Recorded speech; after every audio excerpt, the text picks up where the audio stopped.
খুলে দিতে হলে খুলে দিয়ে যাও, এত কথা বলতেছো কেন? টুলু তো ফোন ধরলো না। আবার দাও। ডালিমকে দিব নাকি? না না না, ডালিমকে দিলে তো বুঝেই ফেলবে যে আমি তোমাকে দিয়ে কল করাচ্ছি। তুমি টুলুকে আবার দাও। কি রে ডালিম, আবার কল দিছে তো, এখন তো ধরা লাগবে। টুলু তুই বুঝতেছিস না, আপার কাজকার বাড়ি এরকম, এখন কল না ধরলে বারবার কল করতে থাকবে। আপা বাসায় একা থাকে, কখন কি দরকার পড়ে টেনশন হচ্ছে তো। যদি আপা হয় তাহলে কি করবি? বলবো যে তুই আমাকে বাইরে রেখে একটা বাসায় ঢুকছিস। আচ্ছা ঠিক আছে ধর।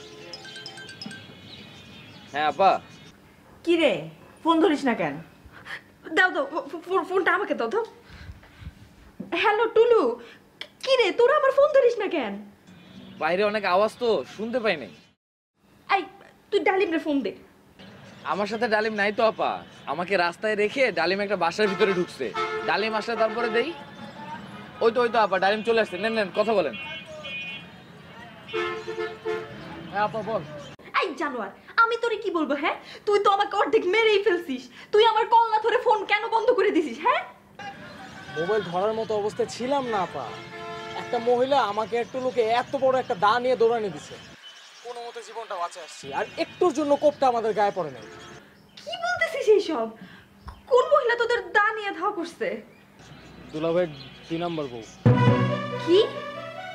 আপা ইংরেজিতে তো বলি নাই, বাংলাতেই বলছি, বুঝিস না তুই?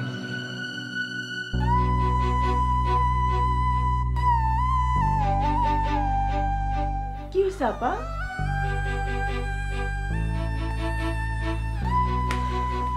এই কল্পনা আপা, দাঁড়ান না প্লিজ।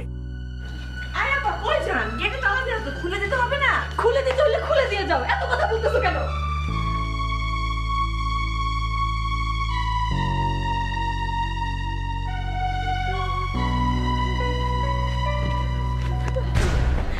এই জানোয়ার, এই দেখ কাটতে পারোস না? চোখ কি ব্যাগে জমা রেখে খাচ্ছস? আমি কি করলাম? আমার কি দোষ? এই চুপ চুপ, একদম চুপ। তোদের সব কটারে চিনি আমি, সব কটা পুরুষের ঘরে এক জায়গাতে। আমি কি করলাম? মহা মুশকিল সারা। এই ভাই একটু ভালো করে ধর না, তুই একটু। আমি ধরছি, তুই একটু ভালো করে ধর। চাচা আপনি ঠিক আছেন তো চাচা? আরে আমি ঠিক আছি ঠিক আছি, তোরা মতো বাড়ির ভিতরে চিল্লাচিল্লি করিস না। আস্তে আস্তে আপনি। কি হইছে? কি হইছে ওনার? কিচ্ছু হয় নাই রে বউ, কিচ্ছু হয় নাই, আমার কিচ্ছু হয় না, আমি একদম ঠিক আছি। তাইলে ওরা তোমার ধরে আনতেছে কেন? আরে ওরা তো আছে, ওদেরকে তুমি জিজ্ঞাসা করে দেখো না। এই তোরা যদি আমার এইভাবে ধরে থাকোস স্যার, তোরা যদি ধরে থাকোস কি ভাববে? ভাববে না যে আমার একটা মহা কিছু হয়ে গেছে? আসলে আমার কিছু হয় নাই, মাথাটা সামান্য একটু চক্কর দিছিল, ওই কারণে আমি আর একা আসতে সাহস করি নাই। ওরে বললাম তোরা আমার একটু বাসায় দিয়ে, আমি যদি একা যাই তোদের চাচি চিল্লা পাল্লা করবে। কি রে সিরাজ, ঠিক না? চাচি, চাচা ঠিকই কইছে। তারপরেও চাচা আপনার একটু সাবধানে থাকা দরকার। আরে আমি সাবধানে থাকি বলেই তো একা আসি নাই, তোদেরকে সাথে নিয়ে আসছি। অনেক কষ্ট করছিস, তোরা এবার যা।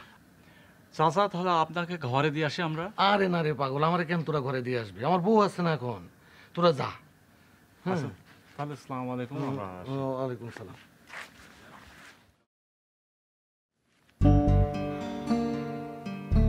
নিষেধ করছিলাম না বের হইতে? বিশ্বাস করো বউ, আমার মাথাটা কোনো চক্কর টক্করই দেয় না। অন্ধকারের মধ্যে একলা আসলে তুমি চিল্লা পাল্লা করবা, এই জন্য করে মিথ্যা কথা বলছি। আমার মাথাটা একটু চক্কর দিছে, তোর আমার একটু বাড়ির দিয়ে আয়। হইছে, চলো এবার ঘরে চলো। চল।